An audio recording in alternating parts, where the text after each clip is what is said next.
Welcome. In this video, we're going to go over setup and the basics on how to play the New and Cursed.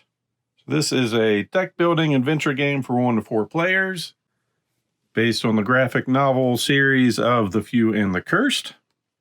For setup, first thing we're going to do is put the huge map out, so it is dual-sided. Got a dark side, which has a lot more damage inflicting abilities out there, or paths. And then we have a daytime map, which will be the one we'll be setting up to play on. It's basically divided into 3 sections. Got the main board here with our map where we'll be exploring, victory points around the edge. This side we have our encounter, most wanted. And on this side, jobs, wanted, and the general store. So for setup, we'll start on this side. We will take our regular encounter cards, which has a back like this. On the other side, they're going to be split into 3 different columns for desert, ruins, and canyons. You'll give those a shuffle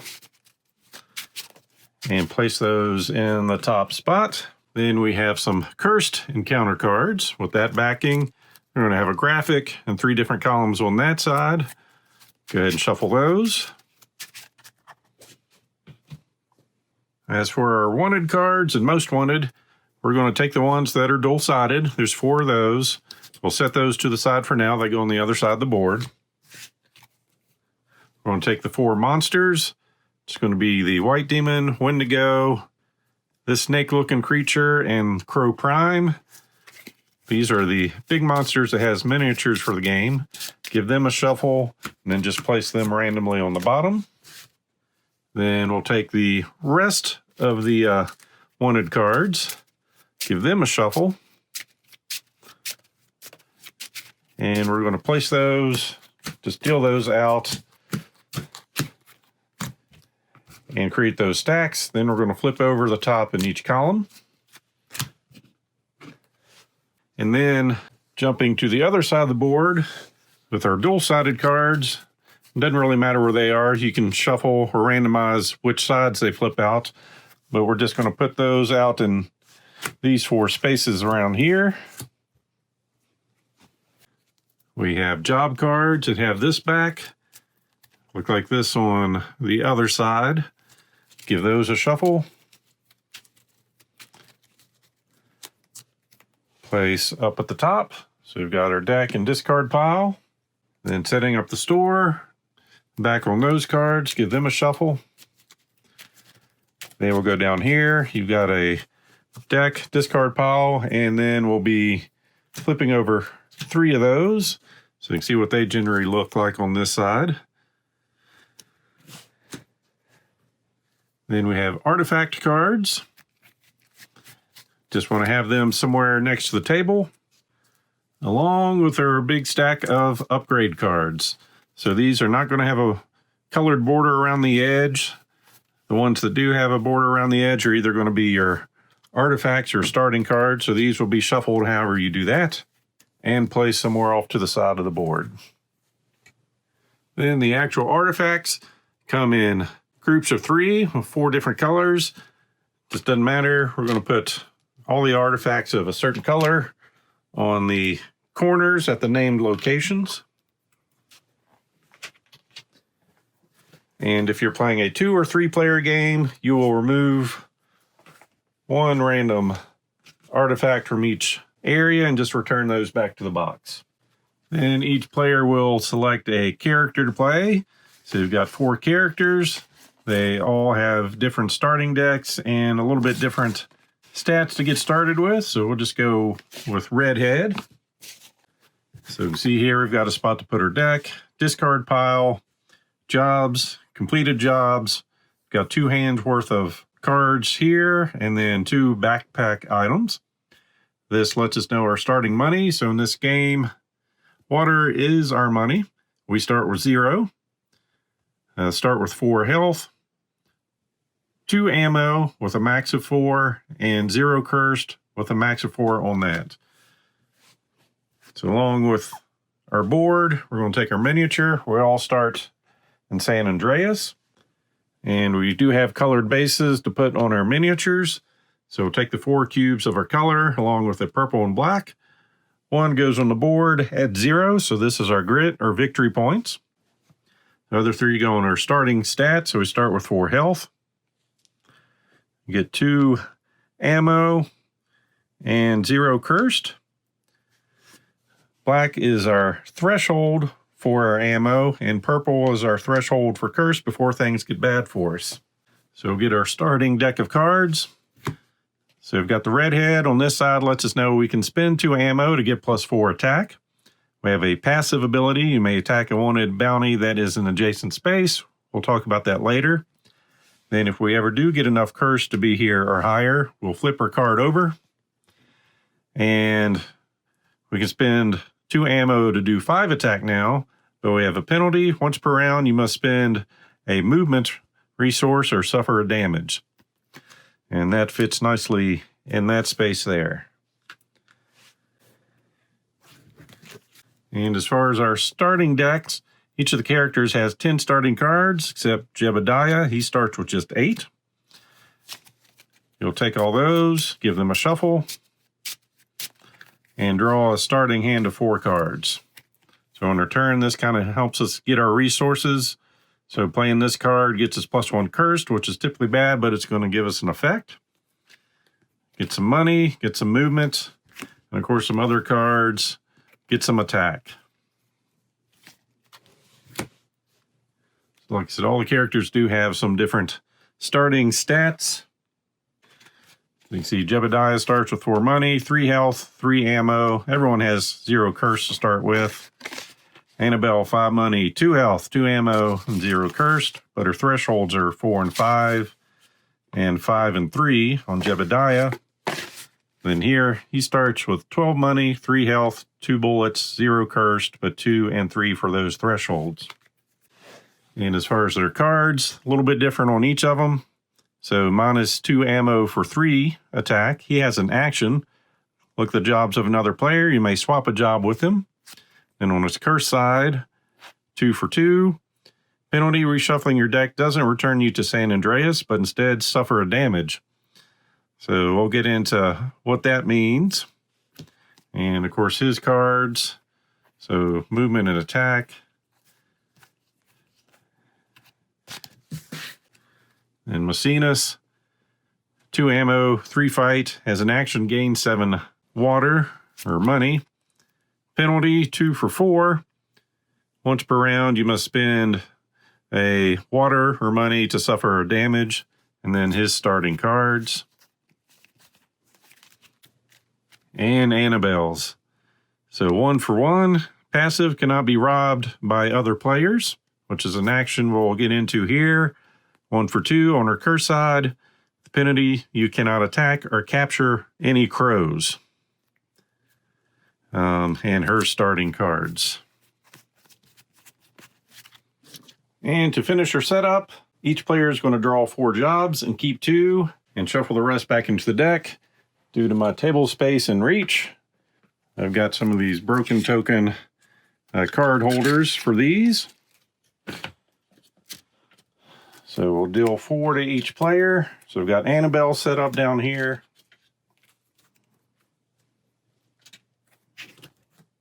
We get to look at those, get 2 to keep, and shuffle 2 back in the stack.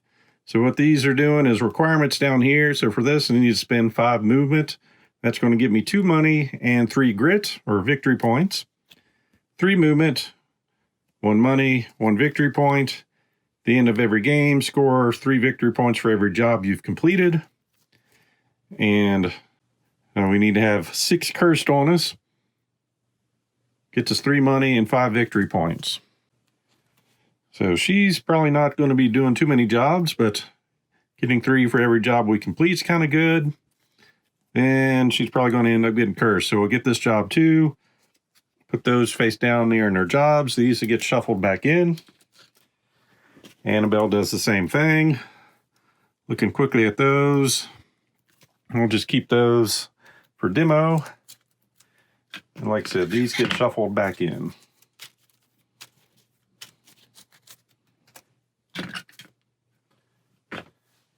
And the first player token goes to the person with the least amount of cash.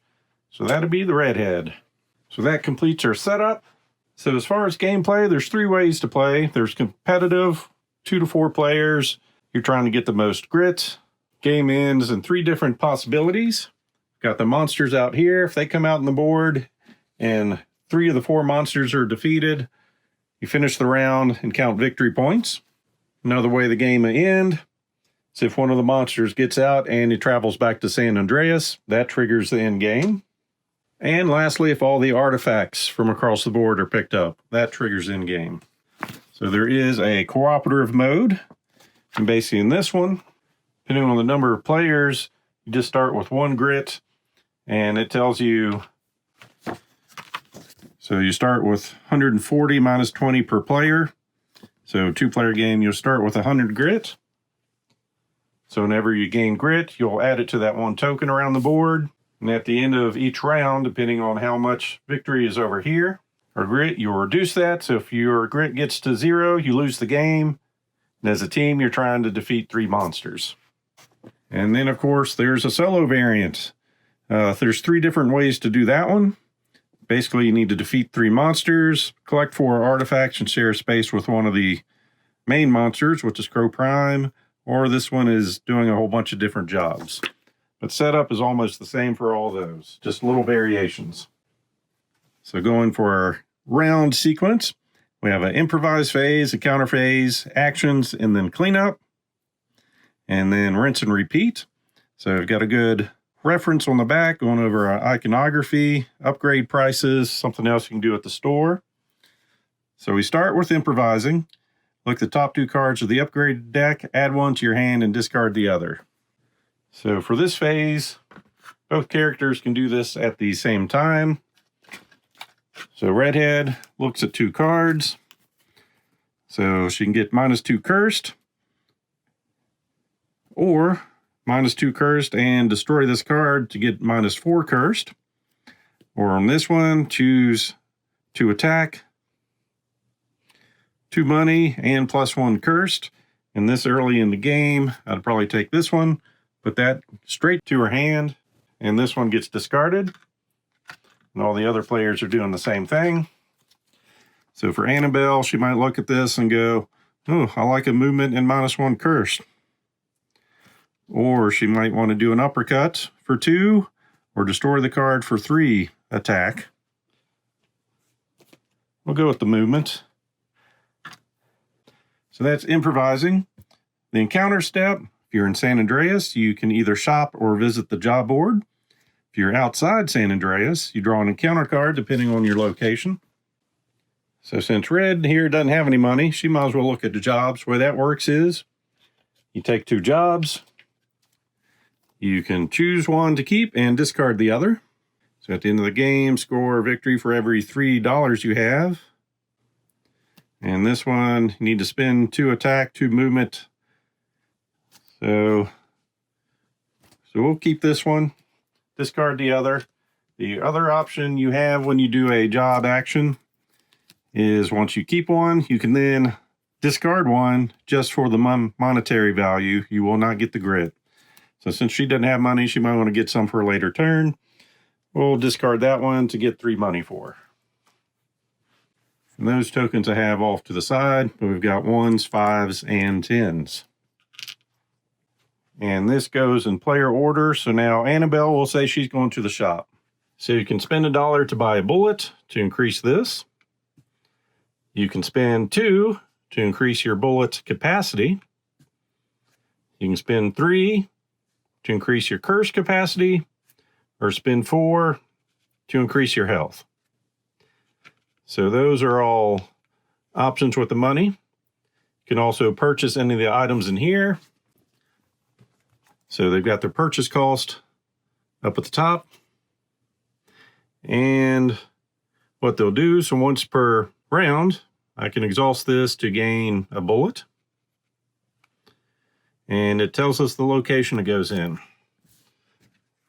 So on our character sheets, like I said, we can have 2 hands worth of items here, and we can have 2 items there. So we just spend the money, take it, and it immediately gets replaced. Also, once per store action, you can wipe the board, putting these in the discard pile, and you can choose which one goes on top. So we can't afford those. We'll say we'll keep that one on top. Replace. So now we have the option of buying any of the cards down here and the top card of the discard pile. So this early in the game, maybe we want to spend 3 of this money, get us a harmonica, so it's going to take up 1 hand slot. Once per round, we can get an additional money. That gets replaced, and we'll spend the other 2 money to increase our bullet capacity. So we're broke now. And hypothetically, if we were somewhere else on the board, we would draw encounter cards. And with that, there is a map legend that lets us know where the ruins, canyons, Curse, San Andreas, and all the remaining unmarked locations are deserts. So basically on this side, our ruins are these 4 buildings that look ruined. So that makes sense. Then canyons are going to be our crevices and mountains in different locations on the board. Then we have curse locations, which are going to be the 4 areas on the side, and then 3 in the center. So mountain view, expedition up in these corners, and those 3 spaces. Of course, we have our town, San Andreas. Then all the other unmarked or unlabeled spots here are going to be desert locations. And of course, we have pathways in between. So if we are in one of the cursed locations, we will draw from the cursed encounter stack. So we found a mysterious cave. So our options are we need to spend 4 attack to throw up a rope and draw 2 cards. Spend 2 movement to climb the wall, gain 2 grit, or fall and get hurt, lose a health. So we have to do one of those 3 items on a cursed location. So if we were down here, we'd look at our hand and go, well, we don't have 2 fight, but we could spend some bullets to do that to draw 2 cards. We could spend 2 movement to climb, but we only have 1 movement, or we can just fall and get hurt. So those are our options. Unfortunately, we're going to get cursed with this. So maybe something like that, we'll just fall and get hurt and take a damage. And if you're on a non-cursed location, you draw one of these, and depending on where you're at, you'll read that. So we're in a desert spot. Group of San Andreas guards ride up and surround you. If you're not cursed, they nod their heads at you and hand you some ammo. And at the moment, she is not cursed. And we can tell that depending on where we are at on that. So they handed us 2 ammo. So we'll just move that up to the 6th spot. And if we were cursed, they attempt to arrest you, you can give them the slip, spending a movement, or use your supernatural powers to escape, getting +1 cursed. And depending on where you're at, they all have different choices for you to make. And then in the action phase, this is where most of the game takes place. You play cards to generate resources and take one of these actions. So our actions are defeat a bounty, recover an artifact, rob another player, encounter again, which is what we did in that step, camp to gain 1 health, or character card action. So starting off with defeating bounties. On both sides of the boards, we have things to defeat. They're all going to let you know where they're located. So on this one, we have to be in the ruins. If we have 7 attack, we can defeat her, and these are the rewards we get. So at the moment, if they're both in Andreas, that's not going to work, even though we have a special ability. May attack a wanted bounty, which is on the other side of the board, that is in an adjacent space. So on this side of the board, when you're fighting these, you can only defeat 1. Then if you do defeat it, you'll get the reward and flip the next one up. On the other side of the board, we're using Redhead here, and she's got an adjacent space. So we can spend 3 fight to get this reward. And on these, after you defeat this side, you flip that over. So on the wanted side versus the most wanted, you can defeat this one, flip it over, defeat this one. So you can basically beat up things twice. So we'll pretend like we're fighting with the hand we've got. We need 3 fight to get it. And we can very easily just spend 2 bullets to do 4 damage. Defeat this. We've still banked 1 bullet, so we're going to get 2 money, 1 grit. Flip it over, and then for another 2, we can do it again. So we'll go ahead and play a card. It's going to give us 2 attack. We also get 2 more money. So just take this up and give us a 5. And we get a curse for playing this one. So we move that track up. So we defeated it. We get another money. We get another grit. And we flip the card back over. So we are only allowed 1 action on our turn, but we can still keep playing cards. So we've got movement, we've got getting more money. So obviously we'd play this to get 2 more money. Now we're rich. We've got 10. We can spend a movement. So basically looking down at the board, each of these roads or pathways let you know what it costs to go there. So if it's just got 1 movement, this is enough to go there. If it has any other symbols, like here, we need to spend a combat or take a damage. And like I said, you kind of bank everything as you play. So if I had another movement and another fight, I can move into this space, no problem. If I just had the movement and went through here, I'd just take a damage. So that's defeating bounties, whether they're most wanted or just regular wanted. You can recover an artifact as an action. So if you're in one of these towns,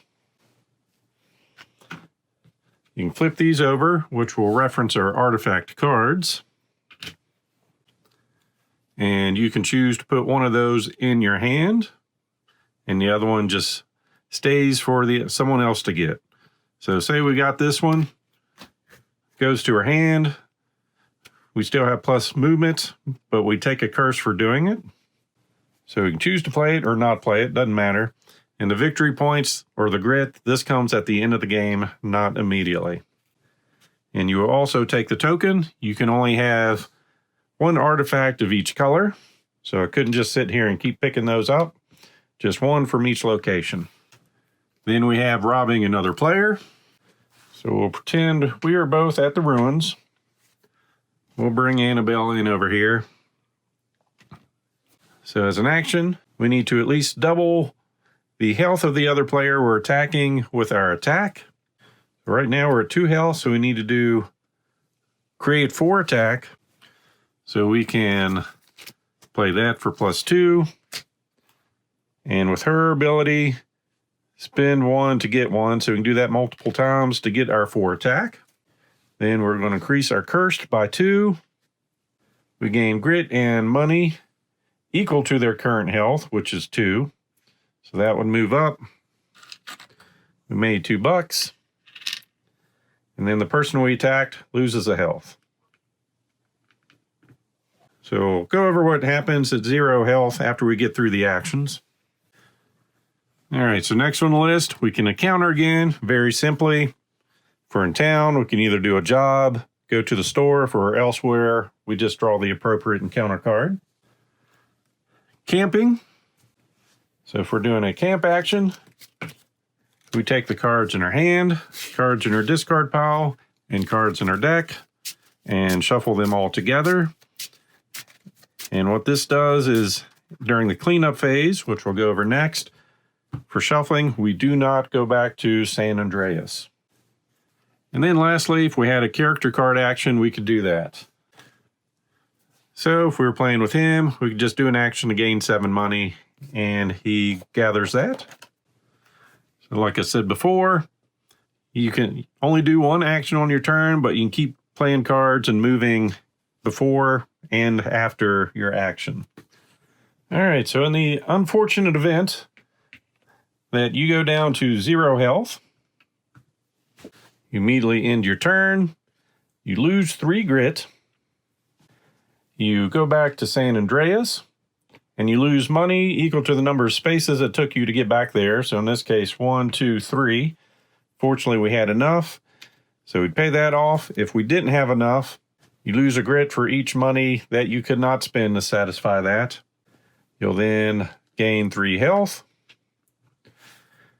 Shuffle your discard, hand, and deck back together to form a new deck. So not the end of the game, but definitely not good. Then the discard phase. You can discard any cards, or you can hold on to the ones you kept in your hand. You draw back up to 4 cards. If you shuffled your deck any way other than the camp action, I think I did forget with her, you also gain a health with that camp action. So if you shuffled your deck any way other than the camp action, you return back to San Andreas. If any monsters are out on the board, so when you go through one of these stacks, the monster comes out, it's going to tell you where they spawn. So he was last seen the expedition. He's the white demon. He goes up there and he moves 1 space closer to town. And then you pass first player token. And you'll keep on playing until one of the win conditions happens. Before we get to scoring though, we'll go on to our jobs. Basically, jobs will come across as soon as you get them for something like this. If on my turn, I spent 2 attack and 2 movement, it becomes a completed job. It's not an action, you just do it. Some other jobs are kind of like this one. Camp in the desert. So if we were in a desert location with her, we could take the camp action. As soon as we take that action, we've completed that task, we gain the money, and we gain the grit. So in-game condition, final scoring. Any jobs left in your hand that were not completed, you lose that much grit. Except for stuff like this, which in-game scoring, you gain grit. You'll go through your deck, finding your artifacts, add that to your score, and the player with the most grit will be the most accomplished curse chaser in the desert of the Pacific Ocean. And that's the basics of gameplay and setup for the Few and the Cursed. As always, I hope you enjoyed this video. So please click on the like button below and be sure to subscribe. Thanks for watching.